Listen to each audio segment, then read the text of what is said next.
Hi, everybody. I'm Brent Stafford, and welcome to a RegWatch special coverage of the Taxpayers Protection Alliance's Good Cop 2.0, the tobacco harm reduction counter-conference to the World Health Organization's COP11. Good Cop 2.0 unites 37 experts from 22 countries to separate fact from fiction and confront the misinformation shaping global health policy. Joining us live from Geneva at the Taxpayers Protection Alliance's Good Cop 2.0 are David Williams, President at TPA, and Martin Cullop, TPA International Fellow. Gentlemen, it's great to see you both. Thanks, Brent. Thanks for having us. Yeah, great to be here, Brent. So how's it going in the belly of the beast? Well, here we are, day one of Good Cop 2.0. And let me tell you, movies have sequels, right? And the sequels are never as good as the original movie. But I got to tell you, I think this sequel, Good Cop 2.0, is going to be better than the original. We have more people, more experts, more countries. We have some bigger stars here. So I think this sequel is going to be a blockbuster for us, maybe not for the World Health Organization, because we are bringing the facts. We are bringing science. We are bringing policy. We are bringing everything to the table. And like you said, Brent, we are in the belly of the beast. And this is very important. It's important for what's happened in Geneva, but really around the world, and for people that are desperately trying to quit smoking. And this is an important year because it's the 20th anniversary of the FCTC, the Framework Convention on Tobacco Control. And it's critical that we talk about these issues. 20 years later, the World Health Organization they've lost their way. And there needs to be a discussion and a continued discussion about what's happening with tobacco control and how people can quit smoking. Listen, that's why we're here, is we're trying to find off-ramps for people that are addicted to smoking. And there are some real off-ramps. There's new products that are coming out, almost daily now to help people, whether it's pouches, snus, heat not burn, e-cigarettes, vaping. It's amazing the number of products that have come out in the last 15 or 20 years. So I'm excited to be here, and I'm excited to talk to these experts. And you mentioned Taxpayers Protection Alliance. This isn't about my organization. This is about the people that are here at the meeting. As you mentioned, 22 countries. I think we're up to 23 countries at this point. But again, this is not about me. This is COP, Conference of the People. And if any World Health Organization people, if they're watching, I want them to know that they can come here, that we will talk to them. We will discuss these issues with them. I know that we're not welcome there. Listen, the World Health Organization is about a mile away from this hotel. And I guarantee you, if we went up there, we would not be welcome in their doors. But they are welcome here because, again, this is the conference of the people. So, well, that's fantastic. And I'm very excited for this week. Martin, maybe you could take a moment and explain to our viewers what the WHO's Framework Convention on Tobacco Control is and why it's important.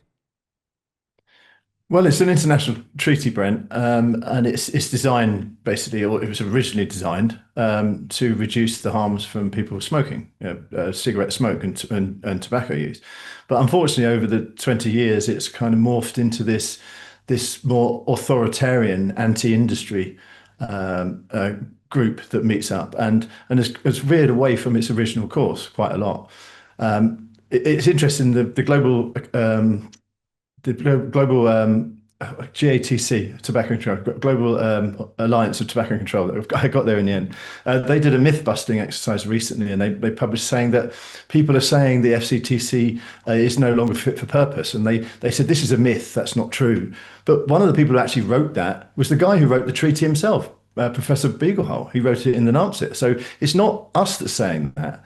It's not industry saying that. It's people who actually wrote the treaty are saying that. So they really have gone off course. And I really think that we're going to have a real conversation here at our Good Cop conference. I think this is where we're going to be discussing things. What's happening down the road is almost irrelevant now because they just won't listen to sense. They won't listen to reason. They won't listen to science, and they won't listen to the evidence.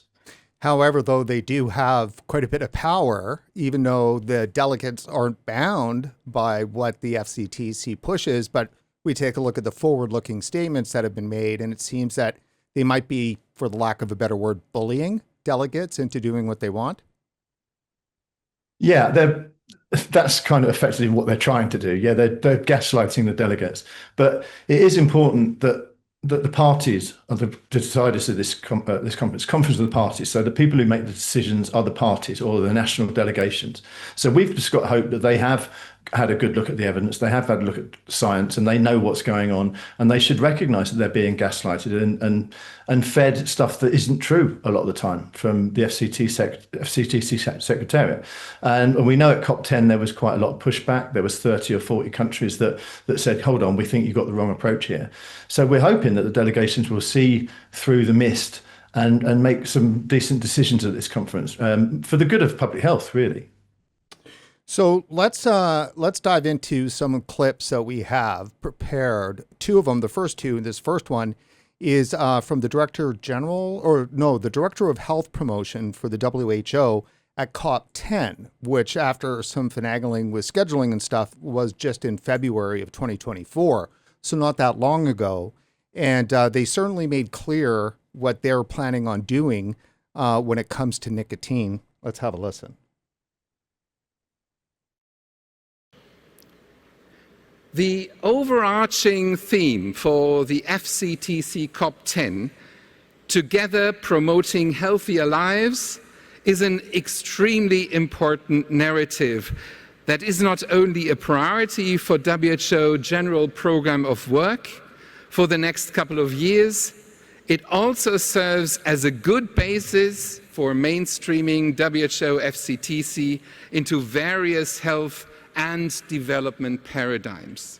While significant progress has been made in recent years, there is no room for complacency as this program is uneven. The moment a government believes it has won the battle against tobacco, the industry seizes the opportunity to manipulate health policies and promote their deadly products. E-cigarettes are the exception to these positive trends. Here, we are increasingly seeing data showing a rapid increase in uptake by children and young people. For this reason, WHO issued a call to action in December 2023, which urges strong, decisive action to prevent the uptake of e-cigarettes based on the growing body of evidence of its use by children and adolescents. We continue to need a health promotion approach to tobacco control. Countering tobacco industry tactics necessitates the successful promotion of health and well-being through complementary and essential approaches, such as health in all policies, whole of government approaches, and whole of society approaches. And that, gentleman, is the hook there. WHO is calling that the issue of safer nicotine products is so dire that countries all around the world need to apply a whole of government approach in order to fix it. What's going on there? Well, it's frustrating to hear what they said in Panama and listen the last number of years at the COPs, right? Because they are ignoring science. They are ignoring reality. He talks about, kids using these products, all-time low, at least in the United States. And I think, a lot of other places, all-time low of children using these products. And you have to recognize that. The Centers for Disease Control has numbers that just show that. We're talking about science. We're talking about real numbers. And they can say whatever they want. What we see is that the World Health Organization is struggling right now because more countries spoke up in Panama. You had St. Kitts and Nevis, who really took a lead in speaking up. And I got to tell you, there's a reason why this meeting is in Geneva this year, is because no other country really wanted to host this meeting.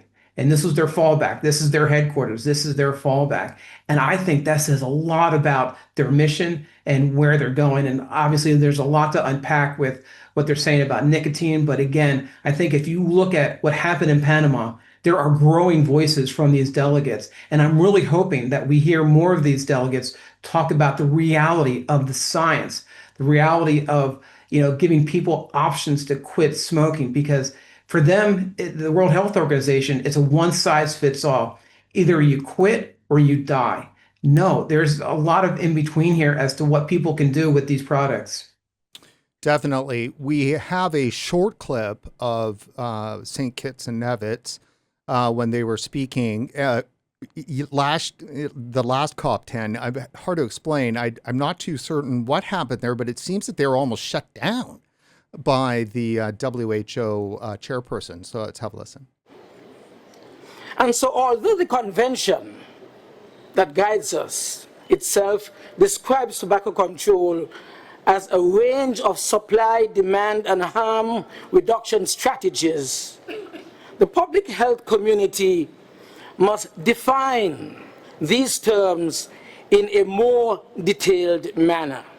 It is important to note, however, that the proven concept of harm reduction plays a significant role in other areas of public health, such as sexually transmitted infections, HIV/AIDS, drug and alcohol addiction, and in fact, air pollution.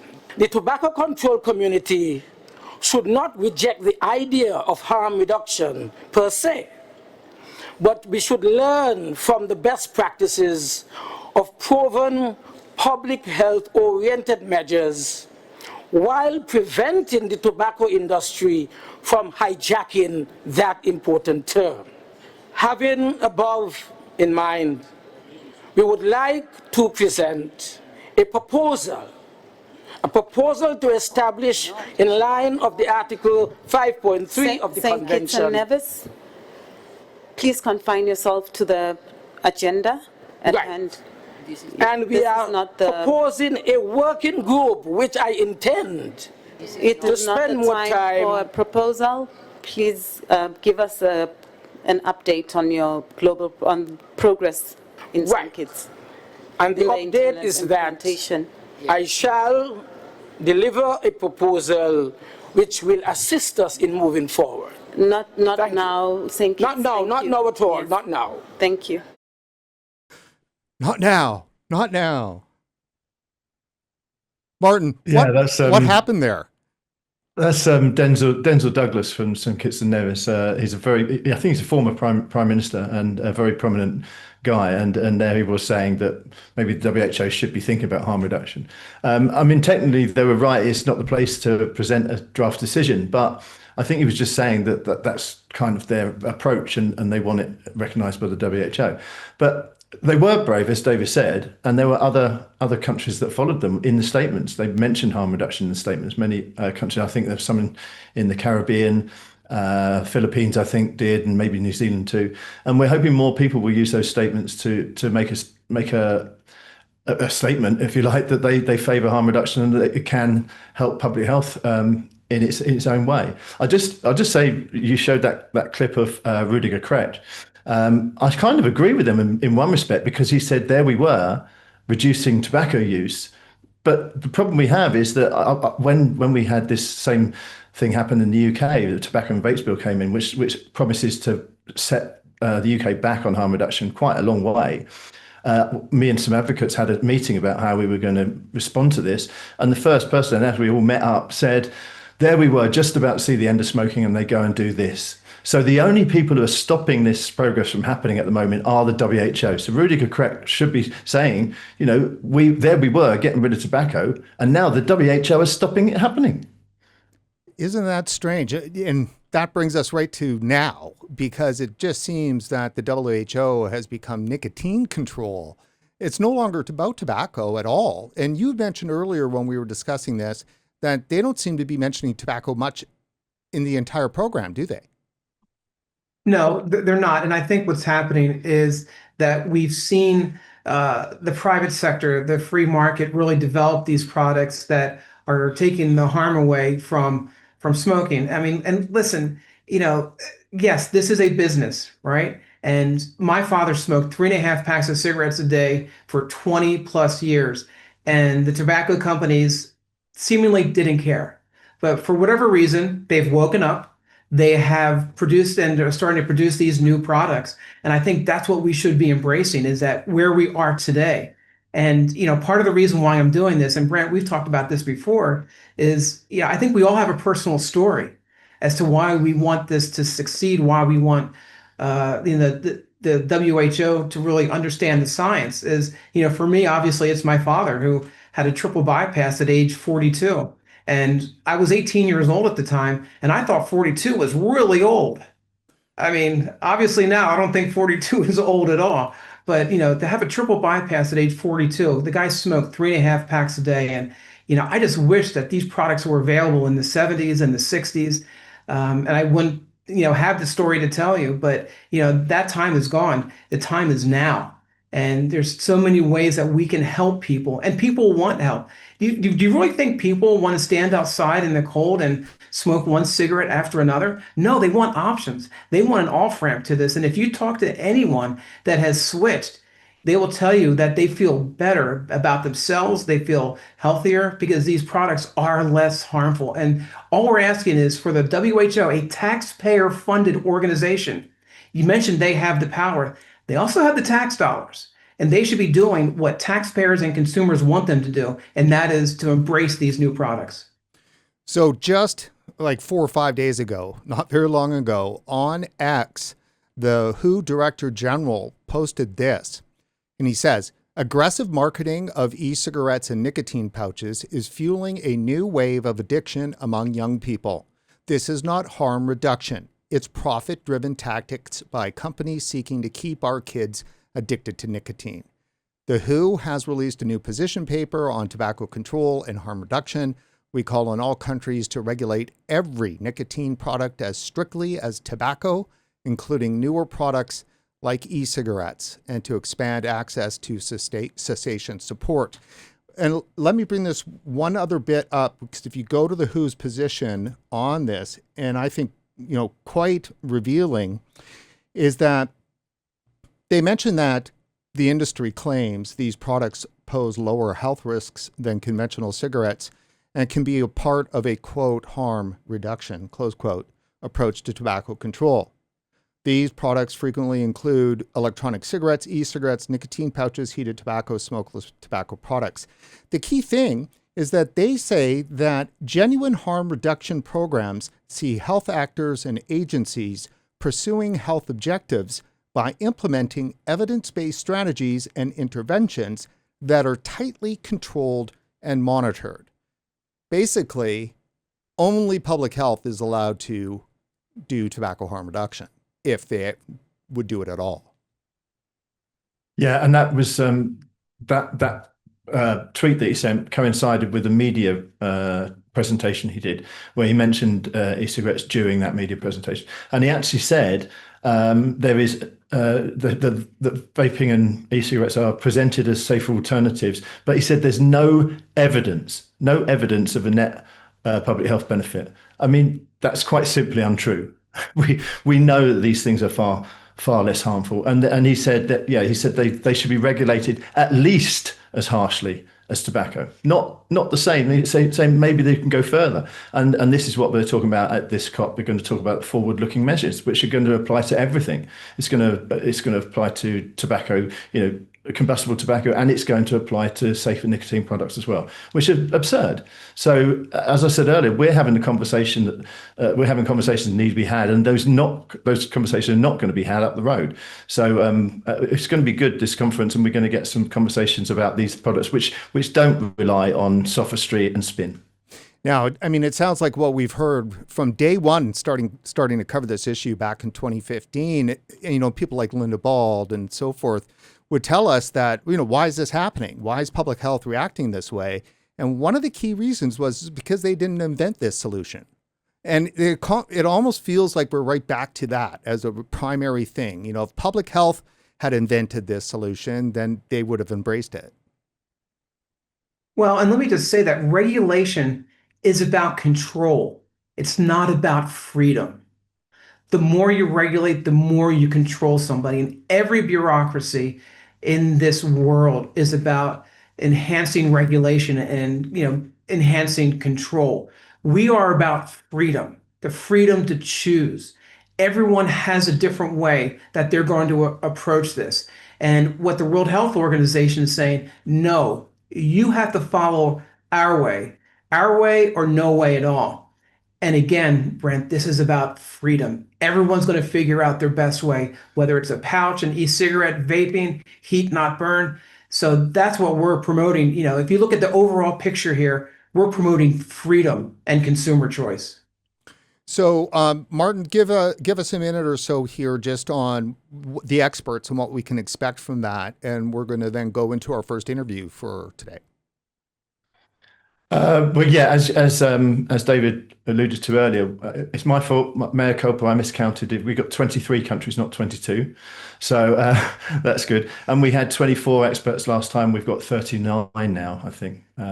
So it's going to be bigger and better than before. We've got some fantastic conversation, especially on this Monday. We've got a conversation with Tiki Pang. We've got a conversation about the USA and whether it's right to leave the WHO. We've got one on the EU, and I think we've got one on Article 2.1 and the forward-looking measures. So it's a real data-packed Monday that we're going to be enjoying today. So I hope people enjoy it from watching from wherever they are. That's excellent. David, do you got a last word here before we jump into our interviews? This is just the beginning. And I'm really excited for this week for the experts. We have Asia Day on Wednesday, which we can talk about later. We have a panel completely in Spanish. So really, this is going to be about people talking and people sharing ideas. And I love the debate today about the World Health Organization, because some believe that the World Health Organization should exist. Some believe it shouldn't exist. And I think it's a very healthy debate to have here in Geneva. Excellent. Excellent. Well, we'll be talking to you again in a couple of minutes. So we're going to jump in actually to an interview that I did with you earlier for an episode of RegWatch that we released just a few days ago. So let's have a listen.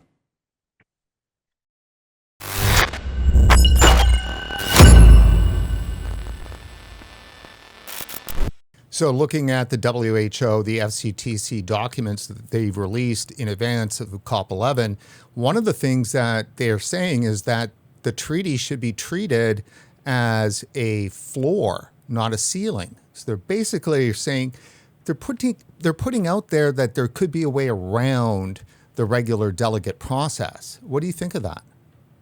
It's typical of government is that you have mission creep, and you also have an attempt to silence voices, right? I mean, listen, this was supposed to be a gathering of delegates to talk about these problems, potential solutions. And now that we have the solutions that the WHO doesn't like, they're pulling back from how public and how inclusive they're going to be. That is dangerous. First of all, it's dangerous because it's taxpayer funded. I mean, people around the world, taxpayers from around the world are funding the World Health Organization, this meeting, and that's why it needs to be 100% transparent. There is not going to be any sort of counter media in these meetings. There will be no difficult questions. There will be softball questions coming from the media to the WHO, and that is not productive. That is not productive at all if we really are trying to solve this problem. And again, let's get at the heart of this, Brent, is that we are trying to solve a problem here. And that is cigarette use, and that is people dying from smoking cigarettes. And we have alternatives. The WHO refuses to listen to those alternatives, whether it's from us, from other consumers, from scientists, from the media. So it's frustrating to see that they are could be limiting, even more people from the process. What goes through your mind when you hear the WHO describe tobacco harm reduction as an industry plot? It's ridiculous to think that this is an industry plot, because you talk to these small vape shops, you talk to medium-sized vape shops, you talk to these folks that are working their tails off to get people to switch. And these aren't big corporate industry folks. These are mom and pop vape shops in this country. And, we work with this woman, Skip Murray from Minnesota. Her son had a vape shop and it closed. And these are people I have never been a part of an issue where people have been more passionate about. I mean, the passion that comes from the people is really incredible, and I love it. I mean, it's good to see they have this passion, that they're willing to travel to Geneva for a week. But again, this is not about industry. This is about people. And okay, let's say a company makes money off of this. Who cares? Is it helping people? Is it making people healthier? Guess what? Elon Musk is making a lot of money off of Tesla, but are electric vehicles good for the environment? No carbon, less carbon footprint? Absolutely. So you can't just say, well, a company's making money, so it's bad. No, absolutely not. This is helping people. These products are helping people.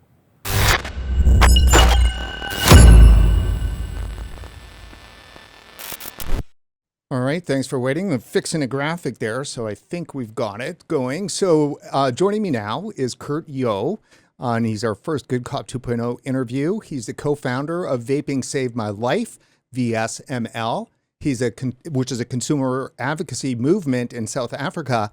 Kurt, we talked to you many times. It's great to see you again. Good morning, Brent. It's good to see you again too, sir. So let's do some background first. You were a 20-year smoker before managing to quit with vapes. Tell us about that.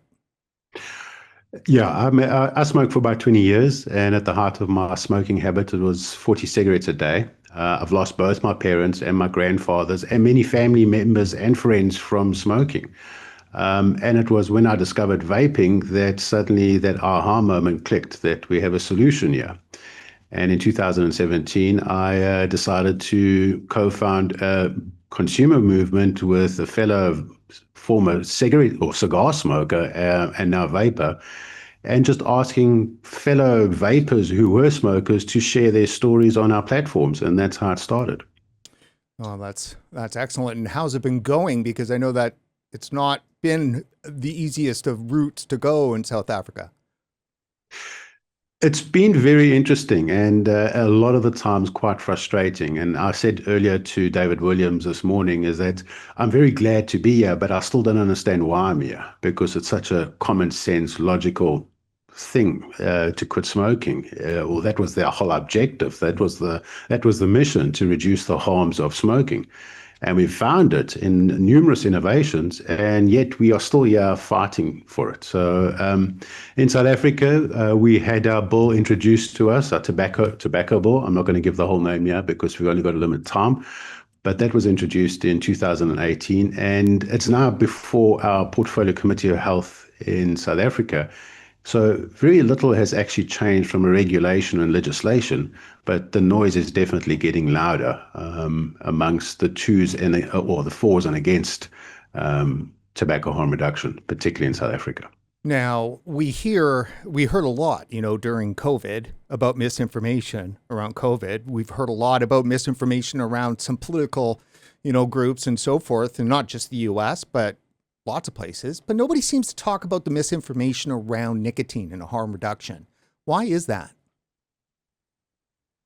I think because a lot to do with how nicotine has been associated with tobacco. And I think a lot of the groups around the world, in particular the World Health Organization, have done a fantastic job of demonizing tobacco, and rightly so, because for every 1 in 2 long-term users, those people die from using tobacco. So that whole association of nicotine and tobacco has been well established. So it's very difficult to walk that back or to try to separate nicotine from this discussion. And yes, there is a lot of misinformation, and particularly in the developing world. I still find it hard to believe that we try to demyth the popcorn lung scenario, and that happens pretty much on a weekly basis in South Africa. So yes, it's an uphill battle, but eventually it will reach that tipping point where the general public just totally doesn't agree, or at least doesn't trust what the message means. And that's a very dangerous scenario when you start mistrusting or distrusting the world leaders in public health. Then we got ourselves in a very, very dangerous position. So that is the question, isn't it? Does the WHO play a role in the misinformation around tobacco harm reduction? Oh, without a doubt. Without a doubt. I mean, we just heard from you talking about how these products should be regulated in the same way as tobacco. It's absolutely nonsense. Talking about how these products have been designed to attract kids, and that more and more kids are using these products. And I guess that, like we saw in the United States, that 2018, 2019, there was this massive peak, but they don't talk about how that has now dropped by more than 70% over this period of time. In South Africa, we had a recent study that looked at kids using vaping products, and it was established that it was just under 17% of the kids in high school were using these products. But what they don't tell you is that, for example, that survey was conducted on high-income schools. And that's not representative of what the average kid in South Africa is consuming. The average kid in South Africa is probably consuming combustible tobacco because of our illicit trade. But we don't have that information, and we're not sharing that information. And in fact, we're not even sharing that disparity that's existing. They're using the kids as weapons around this. The reality is that we do agree that kids should be protected from all nicotine products, but we can't ignore the massive amount of damage still being done by combustible tobacco around the world. We're still having 8 to 8.5 million people die annually from using combustible or traditional tobacco. And we still have over 1 billion people using these products. But yet the focus has moved away from that. That's no longer the mission. The mission is now to demonize nicotine and the safer options of consuming nicotine. Oh, that's crazy. Well, I think you put it very well, though, Kurt. Thank you very much. And hopefully you have a good time at COP 2.0 over this week. Thank you very much, Brent.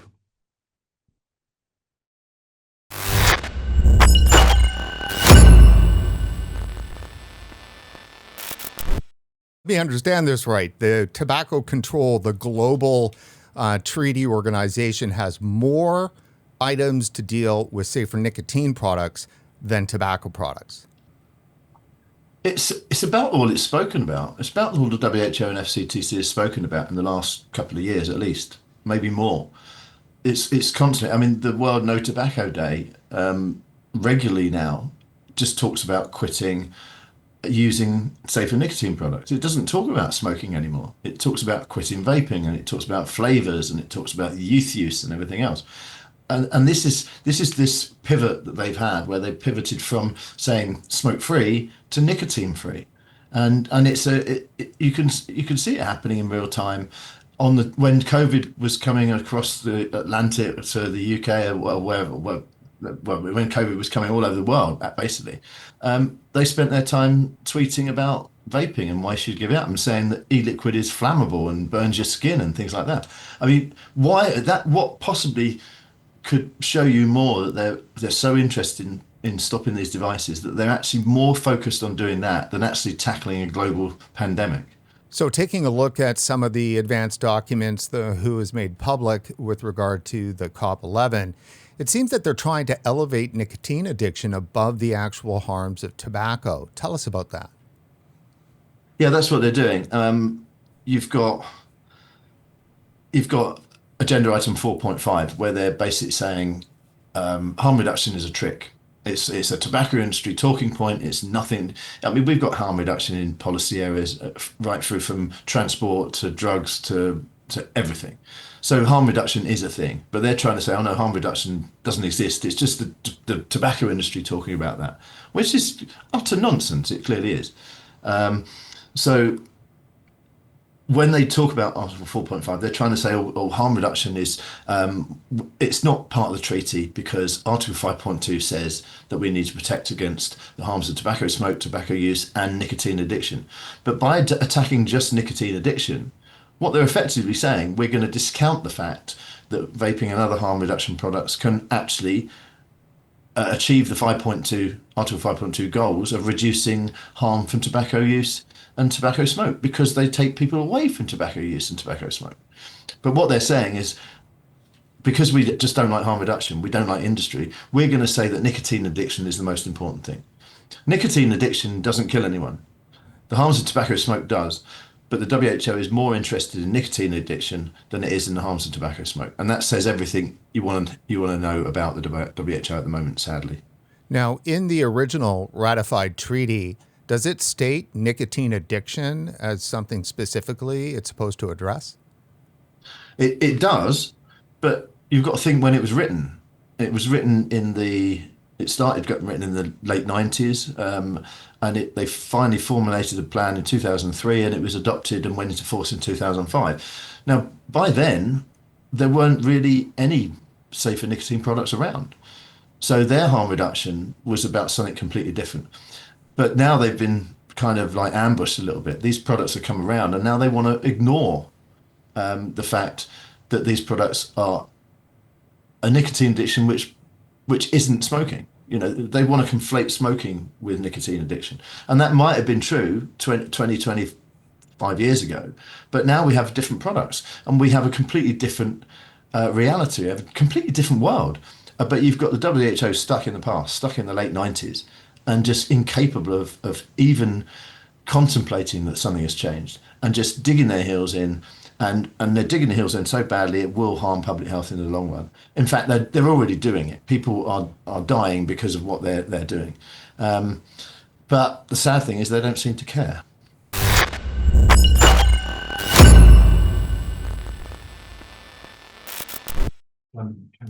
Joining us next, live from Geneva, is Jeannie Cameron. She's the founder and managing director of JCIC International, a UK-based consulting firm, and is widely known as an expert on the FCTC treaty. Jeannie, it's great to see you again. Great to see you, Brent, as well. So please tell our audience about your work advising on all aspects of the FCTC treaty and protocol. Well, I suppose I sort of look at it in a historical context in that I'm back in Geneva. I first came down to Geneva to work on what was then the FCTC. It wasn't even known. And I remember going to the job interview because I had a background in treaty work and not remembering the letters around the right way because it hadn't even started. So it was all very, very new.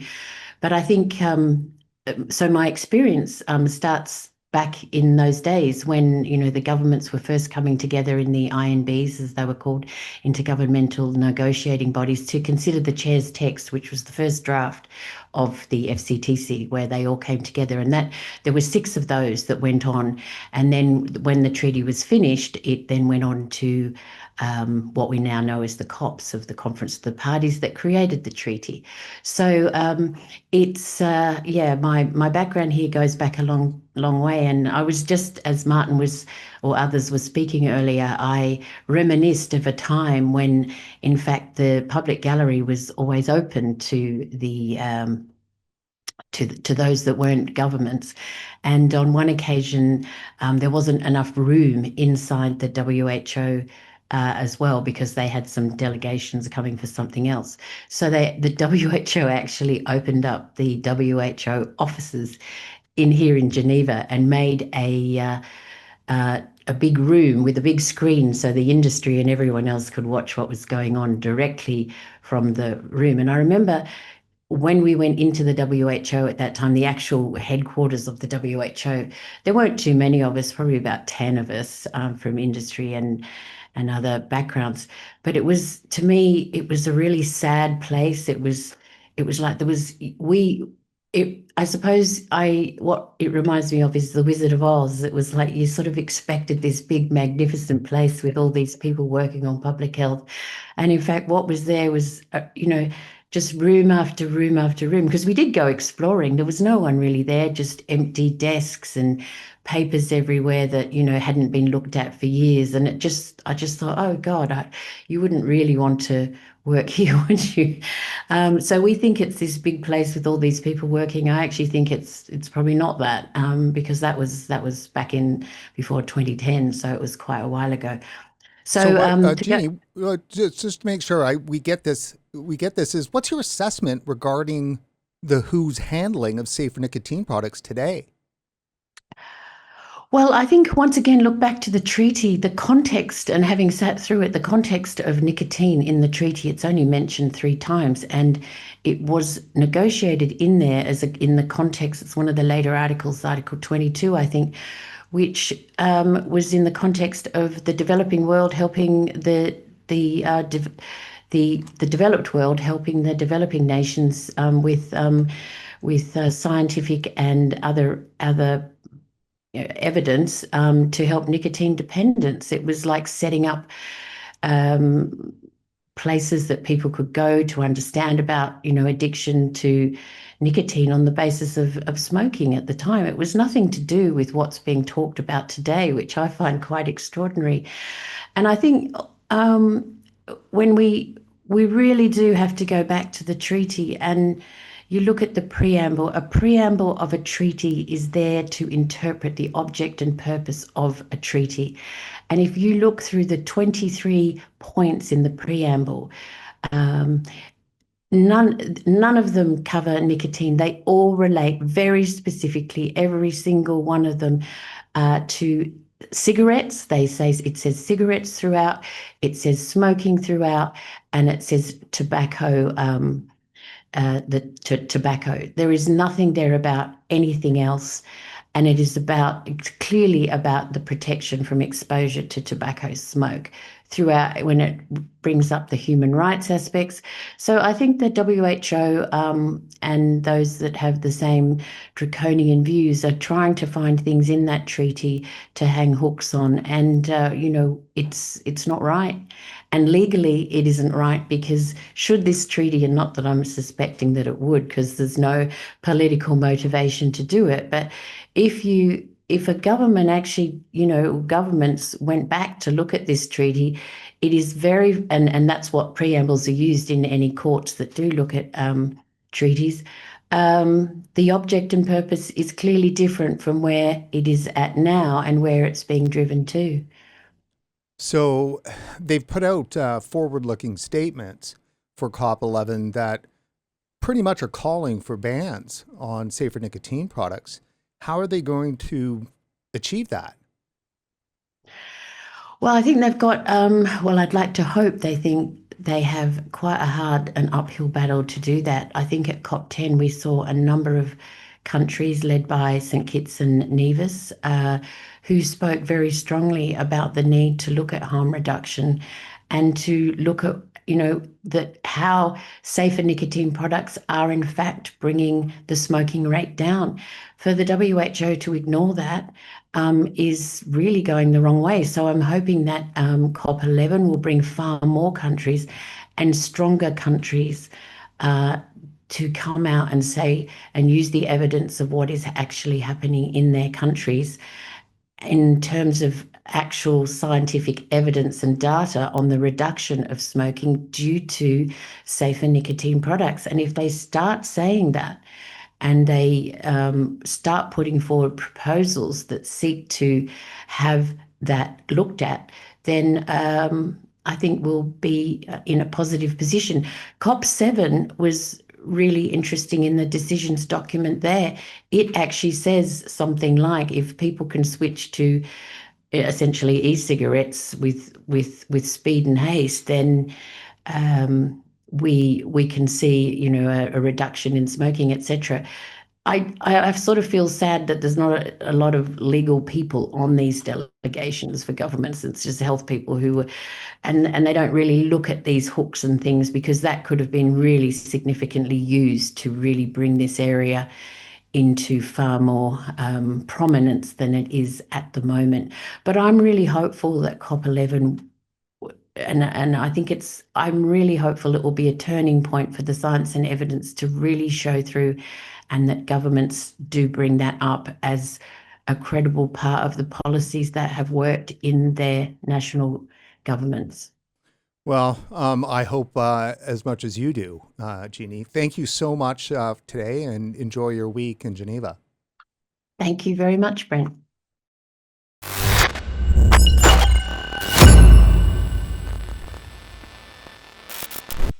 So for those unfamiliar with your background, tell us about your role at the World Health Organization and what you observed inside its research and policy operations.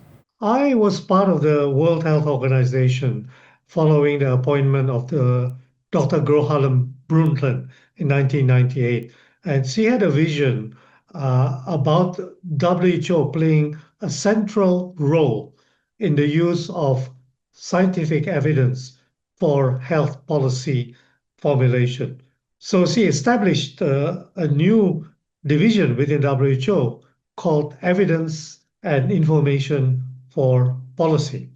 So my job during my 13 years with the organization was to really work with our member countries to sort of say, hey, when you want to develop and implement a particular health policy, the first thing you should look at is what is the evidence. For example, that a particular new drug is safe and that it actually works. So that was sort of the raison d'etre for the existence of that division. And that's actually what brought me into the orbit of tobacco harm reduction, because about 5 or 6 years ago, and before that, I was totally disconnected from this whole area of activity. But a colleague of mine brought to my attention the fact that despite the very strong scientific evidence that tobacco harm reduction could be a very important tool in helping to end the smoking epidemic globally, it wasn't being used and adopted by many, many countries. And that's what triggered my interest. Why is it that in spite of all the evidence, such an important public health intervention was not being adopted? I would say around, I don't know, maybe 5, 6, 7 years ago, eh, when vaping became a little bit more mainstream, became a little bit more popular, and sort of uptake of users around the world, that's when the WHO came out with a strongly anti-THR position. And that has in fact become more strong in the last few years. So it has been in parallel with the rise in popularity of electronic cigarettes, of heated tobacco products, and more recently of the nicotine pouches. So it's fairly recent that it has been a particular point of contention between the WHO position and those of us who want to see a more inclusive, let's say, discussion and a more, let's say, risk proportionate position of the WHO.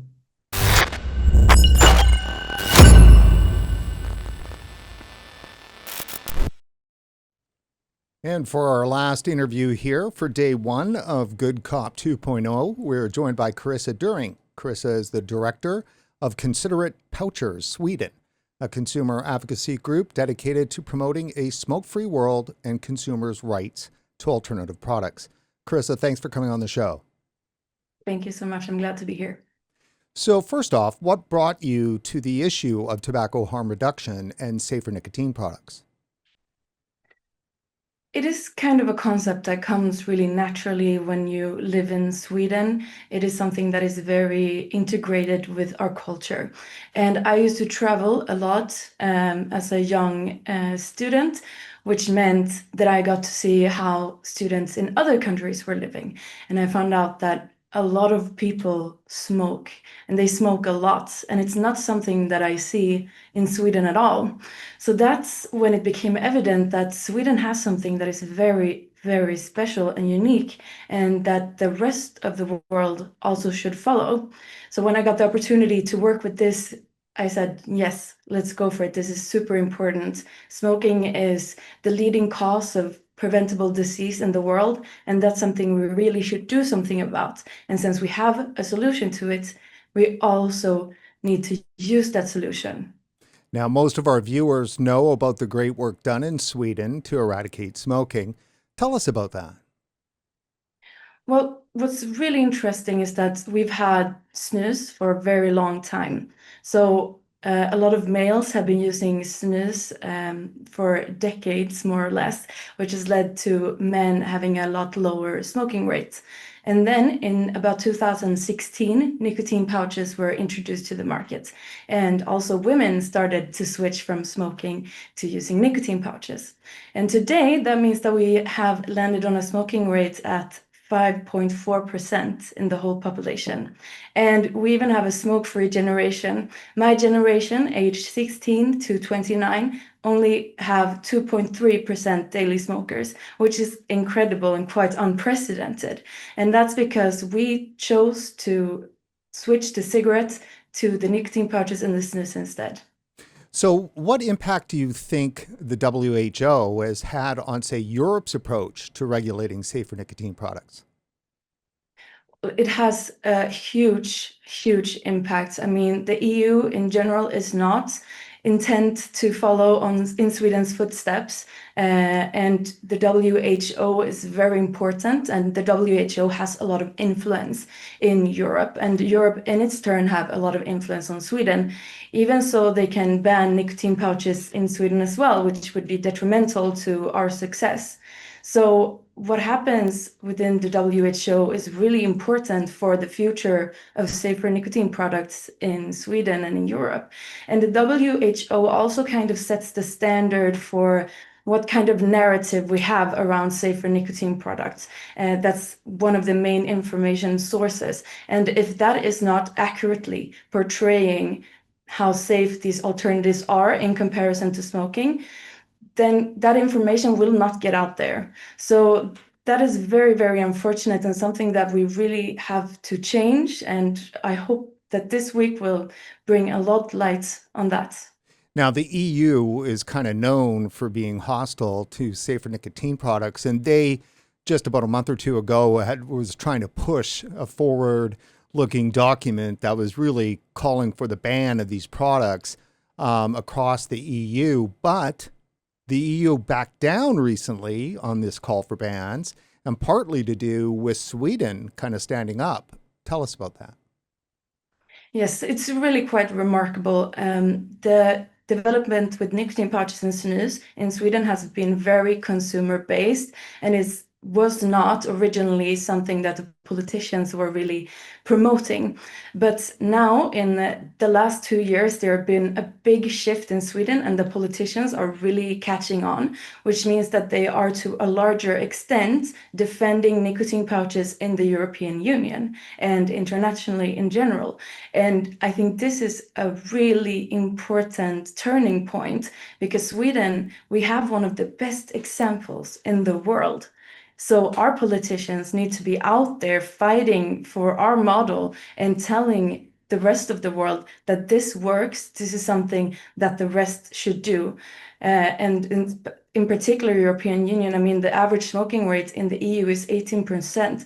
They're not even close to what we have in Sweden, and the rest of the EU is falling behind.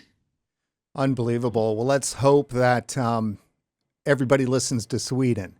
So, Carissa, thank you so much for joining us today. Thank you.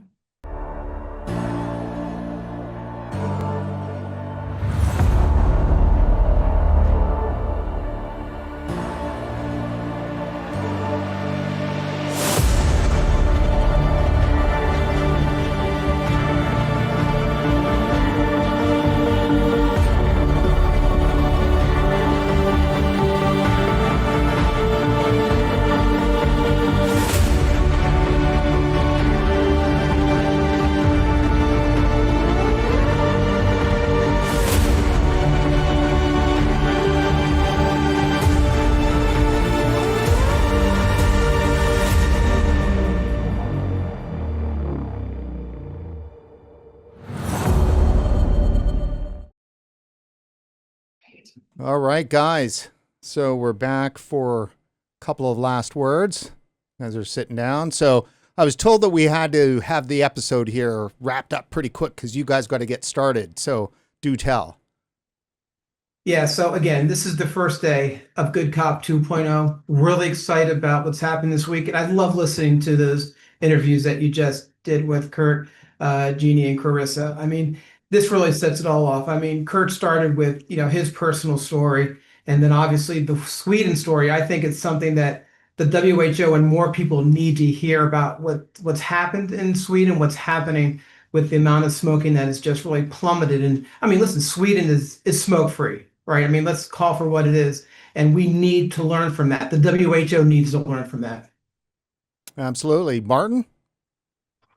Yeah, I mean, we're looking forward to this conference. We've got room filling up, ready for people to eager for the conversations we're going to have, and we've got a great lineup. So we're really looking forward to it, and I'm excited about what we're going to be seeing at this conference. Well, that's great, guys. Well, gentlemen, thank you very much, and that is it for this special edition of RegWatch Live.